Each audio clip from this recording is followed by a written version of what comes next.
اعوذ باللہ من الشیطان الرجیم بسم اللہ الرحمن الرحیم یسألونک عن الانفال قل الانفال للہ والرسول فاتقوا اللہ واصلحوا ذات بینکم واطیعوا اللہ ورسولہ ان کنتم مؤمنین۔ نبی کریم صلی اللہ علیہ وسلم نبوت ملنے کے بعد 13 سال تک مکے میں رہے، اور ان 13 سالوں میں نبی کریم صلی اللہ علیہ وسلم کو مکہ کے لوگوں نے 1 منٹ اور 1 سیکنڈ بھی سکون سے نہیں رہنے دیا، یہاں تک کہ نبی کریم صلی اللہ علیہ وسلم کے قتل کا بھی ارادہ کیا، سازش کی، لیکن اللہ تعالیٰ نے نبی کریم صلی اللہ علیہ وسلم کو مکے سے مدینے کی طرف ہجرت فرمانے کا حکم فرمایا۔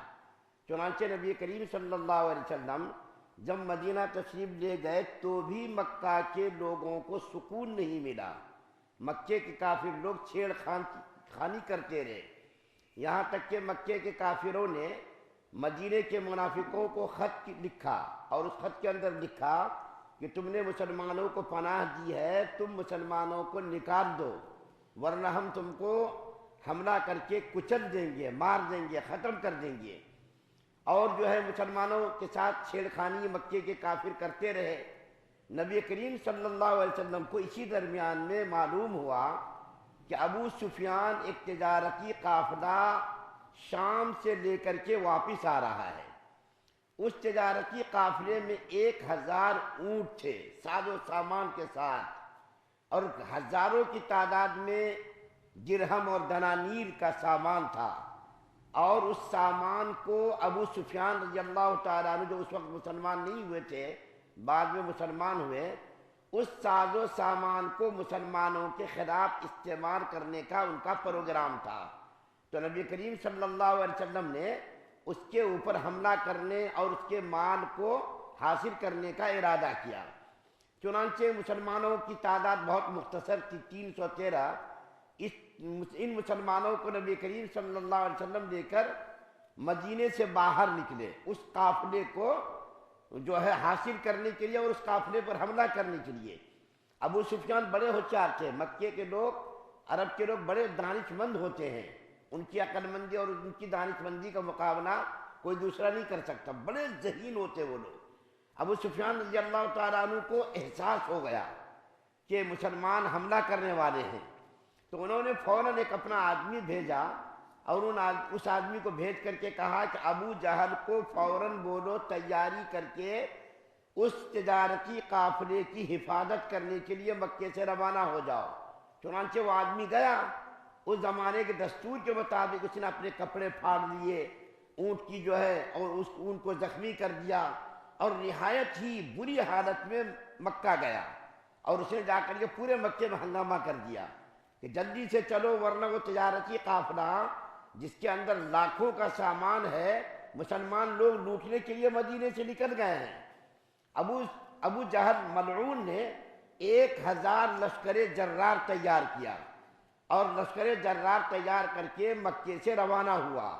راستے میں ابو سفیان رضی اللہ تعالیٰ عنہ نہایت ہی کامیابی کے ساتھ وہ تجارتی قافلہ لے کر کے کامیابی کے ساتھ نکل گیا، وہ جو ہے مسلمانوں کی زد میں نہیں آیا، مسلمانوں کا سامنا نہیں ہو سکا۔ ابو سفیان نے اطلاع بھجوائی کہ دیکھو وہ تجارتی قافلہ ہمارا کامیابی کے ساتھ واپس آ گیا ہے، اب لڑنے کی ضرورت نہیں ہے، تم لوگ اپنا آدمی لے کر کے واپس آ جاؤ۔ لیکن ابو جہل کی کمبختی دیکھیے، اس کی بدقسمتی دیکھیے، کچھ نے کہا ہم تو واپس نہیں جائیں گے، مسلمانوں کو مریا میٹ کر دیں گے، ختم کر دیں گے، اس کا نام و نشان مٹا دیں گے، اور اس وقت تک واپس نہیں جائیں گے جب تک کہ مسلمانوں کو نام و نشان نہ مٹا دیں۔ لیکن ابو سفیان نے کہا کہ نہیں، اب ضرورت تو نہیں ہے، جس مقصد کے لیے تم کو بلایا گیا تھا وہ مقصد ہی پورا ہو گیا۔ لیکن ابو جہل ملعون کمبخت کا مارا، اس نے کہا کہ قسم کھائے کہ نہیں، مسلمانوں کو مٹا کر کے ختم کر دیں گے۔ چنانچہ مسلمانوں کو معلوم ہوا کہ ابو جہل 1000 کا لشکر لے کر کے مکے سے مسلمانوں کو مٹانے کے ارادے سے آ رہا ہے، تو اللہ کے رسول صلی اللہ علیہ وسلم نے صحابہ کرام سے مشورہ کیا، تیاری کر کے تو نہیں نکلے تھے، تھوڑے مسلمان تھے، 313 ہی مسلمان تھے، پوری تیاری بھی نہیں کی تھی، ہتھیار بھی نہیں تھا، تعداد بھی نہیں تھی. تو نبی کریم صلی اللہ علیہ وسلم نے مسلمانوں سے مشورہ کیا کہ تم لوگوں کا کیا ارادہ ہے بتاؤ. ابو بکر صدیق رضی اللہ تعالیٰ عنہ نے بڑی ہی ولولہ انگیز تقریر کی. حضرت عمر فاروق رضی اللہ تعالیٰ عنہ نے بڑی ہی ولولہ انگیز تقریر کی. مدینے کے انصار نے بڑی ہی جوشیلی تقریریں کی. بہر کہے مسلمان میدان بدر میں جمع ہوئے اور کافر لوگ بھی میدان بدر میں جمع ہوئے. مسلمانوں کا کافروں کے ساتھ مقابلہ ہوا. یہ اسلامی تاریخ کی پہلی لڑائی ہے، پہلی جنگ ہے. مسلمانوں کی تعداد بالکل کم اور کافروں کی تعداد بہت ہی زیادہ، 313 اور 1000 کا مقابلہ 313 کا کام ہو سکتا. لیکن مسلمان اللہ کی ذات پر بھروسہ کر کے نکلے اور میدان بدر میں جمع ہوئے. مسلمانوں کا مقابلہ ہوا کافروں سے. مسلمانوں کا اللہ تعالیٰ نے فتح عظیم عطا فرمائی. اسلامی تاریخ کی پہلی لڑائی جس کو جنگ بدر بھی کہا جاتا اور قرآن کے اندر اس کو یوم الفرقان بھی کہا گیا. حق و باطل کے درمیان فرق کرنے والی لڑائی. اسی لڑائی سے حق و باطل کے درمیان فرق ہوا. مسلمانوں کی پہچان ہو گئی، منافقوں کی پہچان ہو گئی. کون منافق ہے، کس کے دل کے اندر چھپا ہوا کفر ہے، اور کون سچا پکا مخلص مسلمان ہے، اسی لڑائی کے بعد معلوم ہوا. تو مسلمانوں کو فتح عظیم ہو گئی. اصل میں اب بتانا جو بات ہے وہی بات اصل میں ہے. وہ بات کیا ہے؟ مسلمانوں کو جب فتح عظیم حاصل ہو گئی تو اس میں 3 طبقے ہو گئے مسلمانوں کے. ایک تو وہ طبقہ ہو گیا جنہوں نے کافروں کا تعاقب کیا، کافروں کے پیچھے لگ گئے کہ کہیں پھر سے کافر لوگ پلٹ کر کے مسلمانوں پر حملہ نہ کر دیں. مسلمانوں نے اس کا پیچھا کیا، دور تک پیچھا کیا، جب تک مسلمانوں کو یقین نہیں ہو گیا کہ اب یہ کافر لوگ لوٹ کر کے نہیں آئیں گے، اس وقت تک مسلمان تعاقب کرتے رہے، اس کے پیچھے لگے رہے. دوسرا طبقہ وہ تھا جو مال غنیمت حاصل کرنے میں لگ گیا. دوسرا طبقہ مال غنیمت جو تھا وہ جمع کرنے لگا. تیسرا طبقہ وہ تھا جو نبی کریم صلی اللہ علیہ وسلم کے ارد گرد جمع ہو گیا کہ نبی کریم صلی اللہ علیہ وسلم کو کوئی حملہ کر کے زخمی نہ کر دے، نقصان نہ پہنچا دے.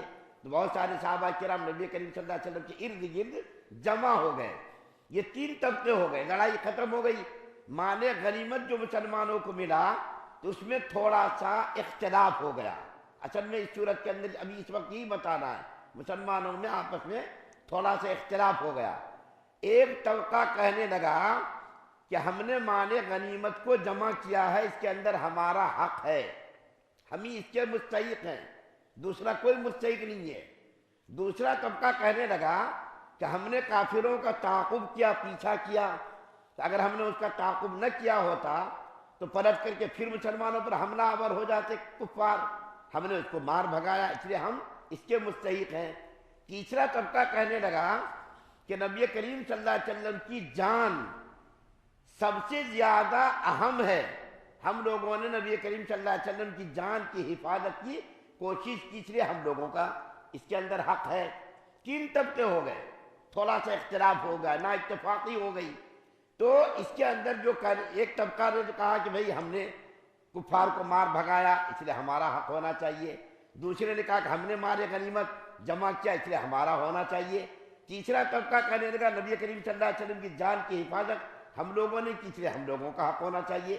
تو اللہ تعالیٰ نے یہ آیت کریمہ اتاری اور اتار کر کے صحابہ کرام کو یہ تنبیہ کی کہ تمہاری شان کے خلاف ہے کہ تم دنیا کے لیے معمولی چیز کے لیے آپس میں اختلاف کرو، آپس میں تم دست و گریباں ہو جاؤ. نبی کریم صلی اللہ علیہ وسلم کی صحبت تم کو ملی ہے، نبی کریم صلی اللہ علیہ وسلم نبی کریم صلی اللہ علیہ وسلم کی صحبت تم نے اٹھائی ہے، اور نبی کریم صلی اللہ علیہ وسلم کی صحبت کا تقاضا یہ ہے کہ تم لوگ دنیا کے لیے آپس میں اختلاف مت کرو، لڑائی جھگڑا مت کرو. مسلمانوں کی اس نا اتفاقی کو اللہ تعالیٰ نے دور کر دیا اور اس کے بارے میں یہ آیت کریمہ نازل ہوئی. اور آیت کریمہ کے اندر فرمایا اللہ نے کہ آپ سے یہ لوگ پوچھتے ہیں کہ یہ مال غنیمت کے بارے میں، آپ سے یہ لوگ پوچھتے ہیں مال غنیمت کے بارے میں، تو آپ کہہ دیجئے مال غنیمت کو تقسیم کرنے کا اختیار اللہ کو ہے اور اللہ کے رسول کو ہے، تم لوگوں کو کچھ بھی نہیں ہے. تم لوگ اللہ سے ڈرو اور آپس کی نا اتفاقی کو، آپس کے اختلاف کو اور انتشار کو ختم کر دو۔ تمہاری شان کے مناسب یہ چیز نہیں ہے کہ تم دنیا کے لیے لڑنے لگو، اختلاف کرنے لگو، اس لیے تم کو اس کا اختیار نہیں۔ اس کا اختیار یعنی مال غنیمت کے تقسیم کرنے کا اختیار اللہ کو ہے اور اس کے رسول کو ہے۔ اللہ اور اس کے رسول جیسا چاہے اس کو تقسیم کرے، اس کی مرضی ہے، اور اللہ اس کے رسول نے جو تقسیم کر دیا اس کے اوپر تم کو راضی رہنا چاہیے، اس کے اندر تم کو ذرہ برابر اختلاف نہیں کرنا چاہیے۔ ایک تو یہ شان نزول بیان کیا گیا، دوسرا شان نزول یہ بیان کیا گیا کہ حضرت سعد بن وقاص رضی اللہ تعالی عنہ کا ایک بھائی حضرت عمیر، یہ بھی اس لڑائی میں شہید ہوئے تھے۔ تو حضرت سعد بن وقاص رضی اللہ تعالی عنہ نے اپنے بھائی کے قاتل کو، اس کو قتل کر دیا، اور اس کی تلوار لے کر کے نبی کریم صلی اللہ علیہ وسلم کی خدمت میں حاضر ہوئے اور کہا یا رسول اللہ صلی اللہ علیہ وسلم یہ تلوار مجھ کو دے دیجئے، میں نے اپنے بھائی کے قاتل کو قتل کر کے اس کی تلوار لی، اس کا حق مجھ کو ملنا چاہیے۔ تو اللہ تعالیٰ نے قرآن کی آیت کے اندر یہ فرمایا کہ اللہ اور اس کے رسول کو اس کا اختیار ہے۔ اللہ اور اس کے رسول اگر تم کو دے دیں تلوار تو ٹھیک ہے، تم لے لو، اپنی مرضی سے تم کچھ بھی نہیں کر سکتے۔ تو حضرت سعد بن وقاص کی جو تلوار تھی وہ لے کر کے اللہ کے رسول صلی اللہ علیہ وسلم نے مال غنیمت میں اس کو جو ہے بیت المال میں جمع کر دیا۔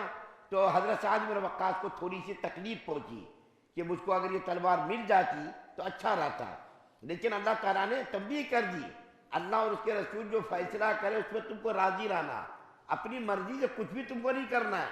لیکن بعد میں اللہ کے رسول صلی اللہ علیہ وسلم نے وہ تلوار حضرت سعد بن وقاص کو دے دی۔ اس آیت کریمہ کے اندر دیکھیے ایک لفظ ہے انفال۔ انفال کے معنی کیا آتے ہیں؟ انعام کے، شکر کے، فضل کے، زائد کے۔ اس کے اندر جو انفال استعمال کیا گیا ہے وہ انفال اصل میں مال غنیمت کے بارے میں استعمال کیا گیا، لیکن زائد چیزوں کو بھی انفال کہا جاتا ہے۔ نفل کی جمع انفال ہے۔ نفل کس کو کہتے ہیں؟ زائد چیزوں کو۔ کچھ تو فرائض ہے، کچھ واجبات ہے، اور کچھ جو ہے سنت ہے، مستحب ہے، اور کچھ جو ہے نفل ہے۔ مثال کے طور پر دیکھیے، کچھ فرائض ہیں، 5 وقت کی نمازیں فرض ہیں، کچھ سنتیں ہیں، کچھ واجبات ہیں، یہ تو ہے ضروری کرنا ہے۔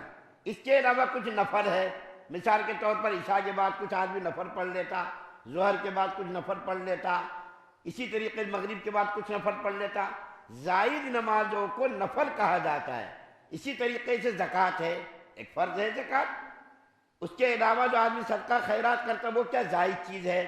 اسی طریقے سے ایک حج کیا فرض ہے، حج فرض کے علاوہ جو آدمی ادا کرتا ہے وہ زائد چیز ہے، یعنی زائد ہے، وہ فرض نہیں تھے، ایک فرض ادا ہو گیا، لیکن کسی کو شوق ہے ہم جائیں گے حج کریں گے، کسی کو شوق ہے ہم نفل ادا کریں گے، کسی کو شوق ہے صدقہ خیرات کریں گے، کسی کو شوق ہے رمضان کے علاوہ بھی روزے رکھیں گے۔ تو یہ 3 چیزوں کو کیا کہتے ہیں؟ نفل کہتے ہیں، یعنی زائد چیزوں کو نفل کہا جاتا۔ لیکن یہاں پر جو استعمال کیا گیا وہ مال غنیمت کے بارے میں استعمال کیا گیا۔ یعنی مال غنیمت کس کو کہتے ہیں؟